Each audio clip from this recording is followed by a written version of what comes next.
Hello and welcome to this second part of the chapter Community Characteristics. In this chapter, we will discuss Roncaer's life forms. This is an important qualitative character which is normally dealt in a separate form because it is quite detailed. Okay, so हम लोग community characters में रॉनकेयर के life form discuss कर रहे हैं, काफ़ी detail में है, काफ़ी लंबा है और नॉर्मली एग्ज़ाम्स में पूछा जाता है, इसलिए हम इसको एज अ सेपरेट टॉपिक ले रहे हैं। बाकी सिमिलर फैशन में हम चलेंगे। Important points will be marked out in red ताकि आप नोट डाउन कर सकें। काफ़ी पुराना सिस्टम है। रॉनकेयर ने 1934 में इसको पब्लिश किया था, लोगों को बताया था ये सिस्टम, जिसमें प्लांट्स को हम on the basis of buds classify करते हैं कि जब उनको अनफेवरेबल कंडीशंस फेस करनी पड़ती हैं, चाहे वो बहुत ज़्यादा ठंड हो, चाहे वो बहुत ज़्यादा गर्मियाँ हो, तो उस टाइम पे वो अपना जो बड है, बाकी प्लांट के बाकी पार्ट्स मर जाते हैं, सिर्फ बड्स जिंदा रहते हैं। तो वो जो बड्स हैं वो कहाँ पे किस हाइट पे लोकेटेड है, उसके बेस पे रॉनकेयर ने ये सिस्टम बनाया। ठीक है, one of the first to provide a system of plant life classification based on adaptations for surviving unfavorable conditions। unfavorable conditions में वो किस तरह survive करते हैं, अपने बर्ड्स को कहाँ पे छुपा के रखते हैं, उसके बेस पे रॉनकेयर ने ये सिस्टम बनाया है। ठीक है, तो let's look at this system. So Roncaer has classified plants into these 6 categories, but बाद में और लोगों ने जब स्टडीज़ करी इस सिस्टम की तो इसको बेटर करने के लिए, इसको इम्प्रूव करने के लिए कुछ और कैटेगरीज भी इंक्लूड करनी है। बट एनीवे हम लोग इन 6 पे ही कंसंट्रेट करेंगे जो रॉन केयर ने इनिशियली डेवलप की थी, अपने वर्क में जो बताई थी। उन 6 कैटेगरीज पे हम कंसंट्रेट करेंगे and we will look at each of this categories separately. Now this is a very important diagram. इसको आप ज़रूर बनाइएगा, इसको याद भी रखिएगा। It definitely will be asked somewhere in some exam which you will give. So if you look at this diagram, तकरीबन सारी जो रॉनकेयर की लाइफ फॉर्म्स हैं जो बाद में भी ऐड हुई हैं वो सब इसमें दिखाई गई हैं। There are about 9 life forms shown in this diagram. So if you start from the left, अगर बिल्कुल लेफ्ट से स्टार्ट करेंगे तो हाइड्रोफाइट्स जो पानी के अंदर ग्रो करते हैं, इनके जो बर्ड्स हैं वो ब्लैक कलर की डॉट में दिखाए हुए हैं। ये पानी के नीचे होते हैं, जो मिट्टी है उसमें होते हैं। फिर टाइप 2 इज़ हीलियोफाइट्स, जो इसने ये बोला हीलियोफाइट्स को, वो प्लांट्स हैं जिनकी स्टेम और लीव्स जो हैं वो पानी के ऊपर होती हैं और बाकी कुछ पोर्शन पानी के नीचे होता है जिसमें राइजोम और रूट्स होती हैं। So this is he has written diagram number 1, 2 and 3, right. Then आप बेशक इसमें 1 और 3 बना लीजिएगा, 2 को अगर आप मिस करना चाहते हैं, सिर्फ अगर 1 को बनाना चाहते हैं that is also fine. Okay, number 4 is cryptophytes, जिसमें कि बल्ब्स और कॉम्स वगैरह आ जाते हैं, जिसमें अनफेवरेबल कंडीशंस में, जैसे स्टेम ट्यूबर है पोटैटो का या जिंजर का राइजोम है, ज़मीन के नीचे वो पार्ट्स जिंदा रहते हैं। Okay, then you can come to number 6। then 4 and 5 is same। then you come to number 6 जिसमें बर्ड्स जो हैं वो बिल्कुल सॉइल के साथ ही रहते हैं। they do not they do not go underground, या बहुत ज़्यादा ऊंचे भी नहीं होते हैं। This is the क्रिप्टोफाइट्स।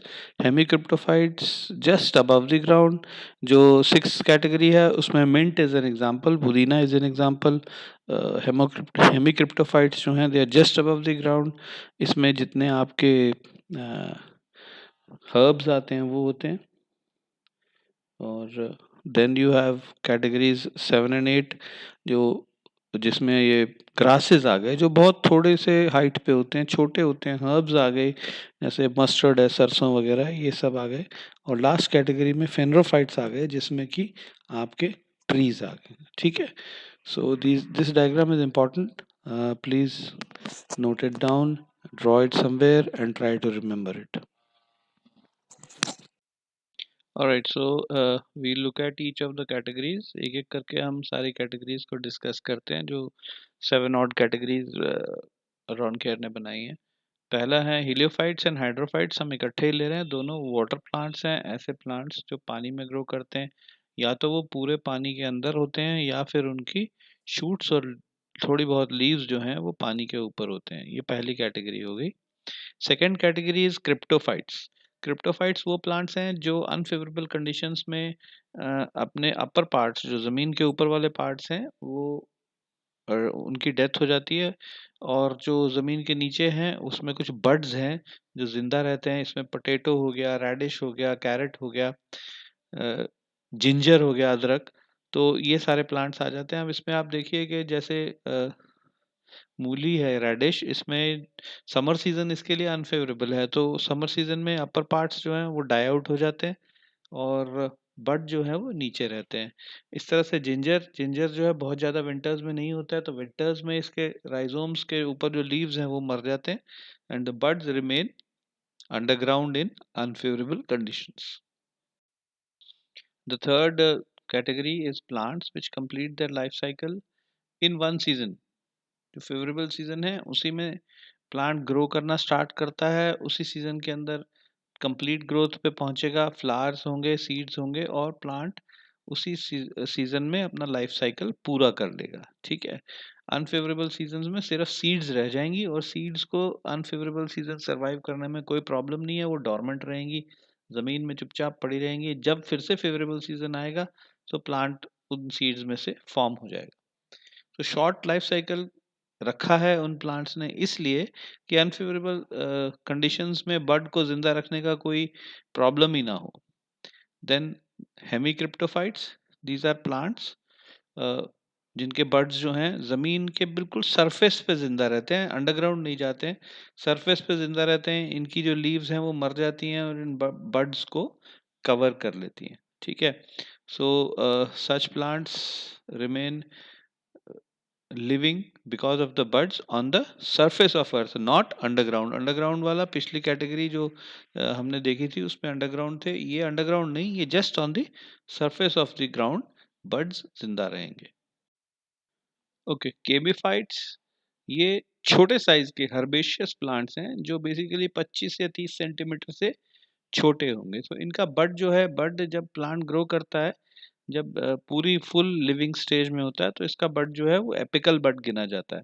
मतलब प्लांट के टिप पे जो बड है उसको गिनते हैं. तो इन प्लांट्स का वो जो टिप पे एपिकल बड होता है वो about 25 to 30 centimetres above the ground ही रहता है. ये ग्रासेस आ गए इसमें सारे, वीट, राइस एटसेट्रा आ गए और हर्ब्स आ गई, छोटे प्लांट्स आ गए जो अपना लाइफ साइकिल जल्दी खत्म कर लेते हैं.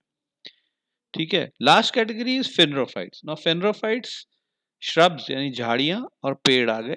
ये ऐसे प्लांट्स हैं जिनके बड्स जो हैं वो 30 ऑड सेंटीमीटर से ऊपर होंगे. इनकी हाइट जो है एपिकल बड की, that will be more than 25 और 30 centimetres. They can be shrubs, they can be big trees. So क्योंकि बहुत वेरिएशन है इसलिए we have divided these phanerophytes into further into subtypes. So these are the subtypes. Nanophenrophytes, they start from about 26 centimeters, go up to 2 meters. Microphenrophytes start from 2 meters, go up to 8 meters. Mesophenrophytes go from 8 meters to 30 meters. And megaphenrophytes have a height of above 30 meters. ठीक है. Just to tell you that a human being who is 6 feet has a height of 1.8 meters यानी कि less than 2 meters in metre scale. Okay. So microphanerophytes जो हैं वो 2 metre से ऊपर होते हैं यानी कि एक 6 फीट ह्यूमन बीइंग से लंबे जो प्लांट्स हैं वो माइक्रो में आएंगे. जो उससे छोटे प्लांट्स हैं ह्यूमन बीइंग से वो नैनो में आएंगे. और मीजो तो फिर दे go from 8 meters to 30 meters and then 30 meters and above. Okay, so this is the second part of the video in which we have basically discussed one topic, ये सिर्फ एक टॉपिक डिस्कस किया हमने इस video में, which is Raunkiaer's life forms. Okay, so this is a major part of the descriptive, the qualitative type of community study. इसके बाद हमने पार्ट 3 में quantitative part of community study करना है, which is the most important part because you have जो आपने ecology में practicals करने हैं वो इस क्वांटिटेटिव कम्युनिटी स्टडी पर बेस्ड ही हैं. ठीक है, जितने प्रैक्टिकल्स आप करेंगे इकोलॉजी में they will be based on this quantitative section, so that from that point of view it is important, right? So we have completed the second part. Thank you.